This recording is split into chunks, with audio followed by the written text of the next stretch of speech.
Hello everyone. Today we're looking at one of these. This is a boxed Motorola Microtac M301. These were exclusively available on the Mercury 1-to-1 cellular provider in the United Kingdom back in the day, and these are from 1994. Mercury 1-to-1 launched its service in the London area in the United Kingdom. Very late 1993, early 1994 it was officially launched, and this is one of the few phones that they had at the time. In fact, I think this was the only phone they offered at the time of launch, and they soon released another shortly after. This is an original box one. You may actually see the M301 in a different box, namely like this. This is exactly the same phone for exactly the same provider, Mercury 1-to-1. However, the box is just different. I guess maybe this was for Mercury 1-to-1's own stores, and this was probably for a third-party retailer of some sort. I'm not too sure. I got several of these. I got another one here. So I got a few of these. And these are pretty common. The M301 is pretty common. The M300, though, which was the predecessor to this one, is a little less common than this. I do also have one boxed, but I've yet to do a video on it.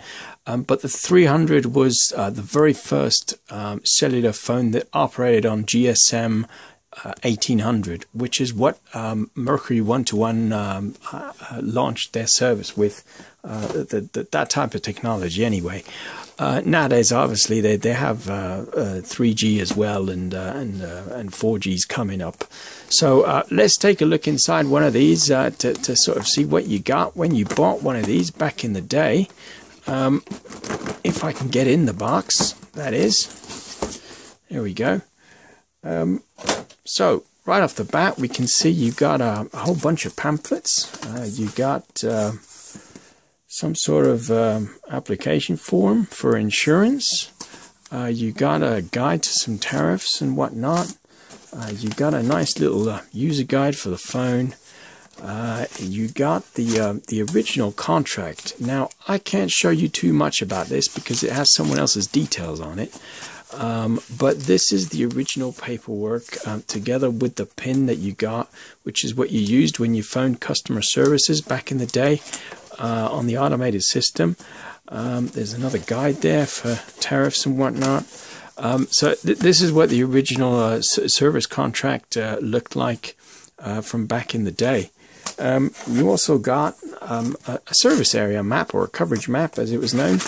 And some phone cover for your insurance if you wanted to take it out. Now, what's important to note, when Mercury 1-to-1 launched their service area was that. This is basically just London. I don't know if you can see that, but that says the scale is 10 miles, so about an inch is 10 miles. So that's probably 40-50 miles. In a circle, and that's the service area they had at the time when they launched, and that was correct as of the 20th January 1994. So I mean, they launched late 93, but officially they launched early 1994. So real impressive. If you think, for comparison, you know, some of the other providers like your Vodafone or your Cellnet at the time. Let me quickly just dig out the service maps for them. This was the analog service map for Vodafone. Of course, analog was very well established at the time. This is their equivalent digital coverage, and this is dated. Well, what is this dated as? I don't even know what this is dated as. Oh, this is dated, yeah, 1996, 1997. And that's pretty well hooked up. You got a couple of soft spots up here in Scotland, but pretty much everywhere else in the country you had service. So Mercury 1-to-1 really had their work cut out when they launched their service, because certainly some of the other providers had a much better service area. This is Vodafone 1995, 1996. again, this was analog, and analog was pretty well hooked up. And this was digital, not so good. Certainly up here in Scotland and parts of the north were a bit patchy, and but generally pretty good. So by comparison, I mean Vodafone is GSM 900, so inherently their technology allowed for a much greater service area. But by comparison, if we look at some of the other maps, this is for Orange in the UK, which was their direct competitor, and this was on GSM 1800 at the time. Well, it still is, obviously. They have 3G now and 4G. So this service map is, what is that dated as? That's dated January 1995. It's important to note that everything orange was the service at the time. Everything purple or blue was the planned service. And that was planned during 1995. Then we had service map, and this is dated February 1996. And the darker orange was obviously the service at the time, and the lighter orange was the planned service areas.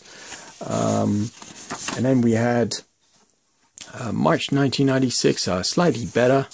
Again, the purple or blue was the planned coverage or planned service areas, and the dark orange was the actual service at the time. If you see up here in Scotland, you had no coverage, even the north areas here, and in Wales up here, you had no coverage and service area whatsoever. Even in southwest just here, I mean, there was nothing. And obviously Mercury 1-to-1, their service map was basically just this little circle here, just in London. So they had their work cut out. This is March 1996. This is what is this? This is September 1997. So this is significantly better than the first map. And this is also September 1997, a different issue, I guess. So real interesting to see how service areas, obviously, different service areas were being offered by other service providers. But anyway, let's have a look at this phone. So in a nutshell, you got basically your big transformer for your wall charger, or your power adapter, whatever you want to call it. And this weighs an absolute ton. I mean, this is large. This weighs probably almost 1.5 pounds in weight. This is a 3-pin, of course, because this is a UK phone. And then you got, to go with that, you also got Mercury 1-to-1's desktop Cradle, which is a little different to the standard Motorola Microtac cradles. These ones are more rounded. I don't know if you can see that. Same sort of thing. Front pocket for the phone, rear pocket for the extra battery. Very similar to any of the others. In essence, it was, well, the same thing. Just the housing was a little different, I guess. Functionality-wise, it was all the same though. So, but anyway, now. Let's have a quick look at the phone. You got the phone, obviously, and you got a slim battery. And these are all NiCads, and NiCads are useless. Certainly one that's 20 years old. This is the original SIM card that you got. Of course, some of the other SIM cards, most of them were in grey. These original ones are pretty rare nowadays because they're the non-pop-out ones. This is a more up-to-date one, and this is after they changed their logo. This was their new logo, and obviously this one was the old one, which still had the Mercury M emblem on it as well. So pretty neat, I think. Anyway, so let's look at the phone. This one unfortunately has the 2 top buttons rubbed off a little bit. So we're going to need a good battery, so stick that on. It's important to note these phones are real basic. Even in terms of Microtacs, I think this is probably the most basic of phones in the whole of the Microtac range. And that includes both the analog ones like your DPC or your Alpha, which is what this is. This is a just a generic Motorola badged Alpha with a thick battery, and this is your micro digital for cellular one in the Americas, and even these phones were more advanced menu-wise than this. I mean, these were actually released later than this. This came out late '93, early '94, and these came out 1994. This one was real basic. I mean, right. So let's fire this one up. The button should actually look like this. This one has just had a hard life, I guess, and this is the same phone. Now, it's interesting to note, though, that this is a 301. I say it's the same phone. This is a 300. They are slightly different in essence. I mean, at first glance, you couldn't tell them apart because they're exactly identical. But the 300 was the very first phone they ever made that was GSM 1800. So this is actually quite iconic. The difference between the two is that the phones itself are slightly different. This is a 300 on my right. Sorry, on my left is the 300. On my right is the 301. The 300 was first in line. The 301 was just a streamlined version of the 300. So as you can clearly see, I'll tell you what, I'm going to take the batteries off quickly just so you get an idea. The 300 is marginally thicker. You get that a quarter of an inch or so, a couple of millimeters extra bit of plastic just there, and that makes it that much thicker. I guess if you slap on a fat battery, you're going to notice that in your shirt pocket much more than one of these with a fat battery. So, but anyway, let's quickly fire this up. These phones are real temperamental. You can't just put a battery on, fire the phone on, and then put a SIM card in like any other Microtac. It just won't read the SIM card. You need to power it off and power it back on. And this is the only Microtac I know of that's not even capable of reading SIM cards when you're hot swapping them. A real pain in the backside, if you ask me. So hopefully this should pick up some service. It picks up orange, which is real good. It should actually display EE. So I'm going to change that SIM card for a different one. Purely because the orange network doesn't actually exist anymore. But this is a new SIM card that just hasn't updated yet. So this should, I need to switch it off again and back on. This should hopefully pick up some cell service. And we'll hopefully try and make a test call out of this. But like I said, these phones are real basic. These are about as basic as it gets. This is how it displays your service levels. You have the name of the provider, and then depending on how many blocks you have illuminated here. So at the moment we just have one block. Now it's 5 out of 5. So you know, there's no graphics. This is just a 2-line display and nothing else. You had an options button if you wanted to get into the menu, and this again was real basic. I mean, you had the option button, and you just scroll down, and then if you wanted to select that, you'd hit that button, and it would just say the battery level's high. If your battery is full, it would say your battery's level's high. If your battery's not full, or is half full, or is low, it would just say battery low. You wouldn't get a meter or anything. This is how basic this phone really is. Just to give you some sort of idea. So let's try and show you something else in the menu. We've been to battery. Let's go into setup. You only got 6 options. And we've already gone right the way through. So setup, you got tones, battery save, naming, call timer, security, card copy, miscellaneous, and that was it. Tones was obviously your tones for ringing or your messages, ringer volume, keypad volume, and if you wanted to have your ringer on or off, basically. So you could have ring or no ring, no vibrate, none of that. So this is about as basic as you can get. So to try and access the phone book, which you'll notice there's no lettering on this keypad. So you might be wondering, how does this have a phone book without any lettering on the keypad? Well, this is where the plot thickens, because if you want to find an entry, or I don't think there's an entry in here, so I'm not going to try and find one. But if you want to add an entry, you put that, you'd go, I don't know, 1-800-123-5500, for example.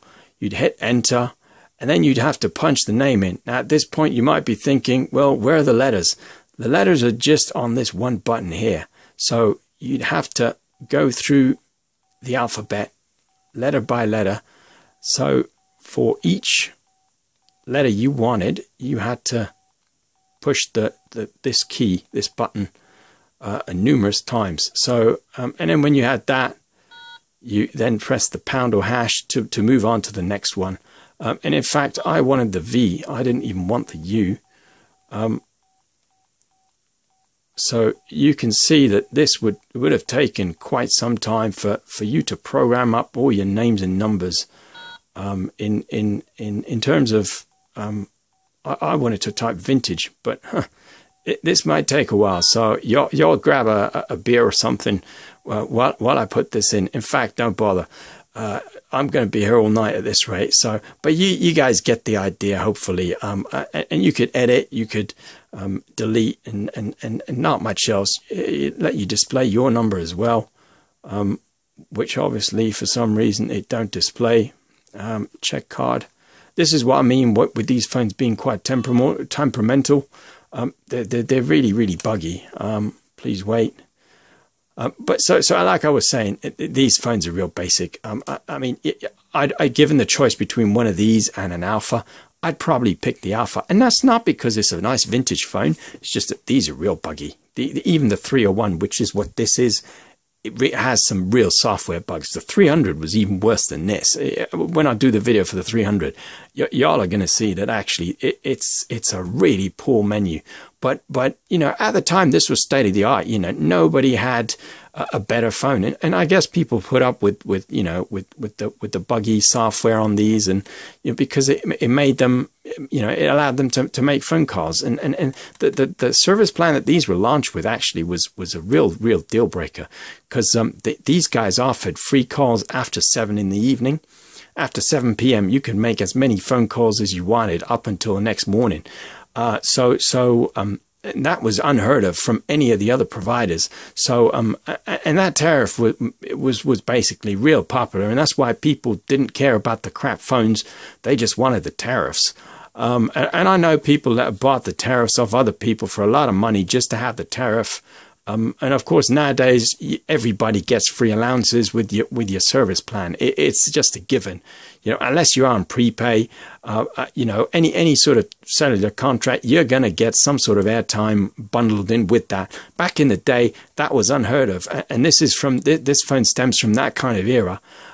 So real vintage sort of phone.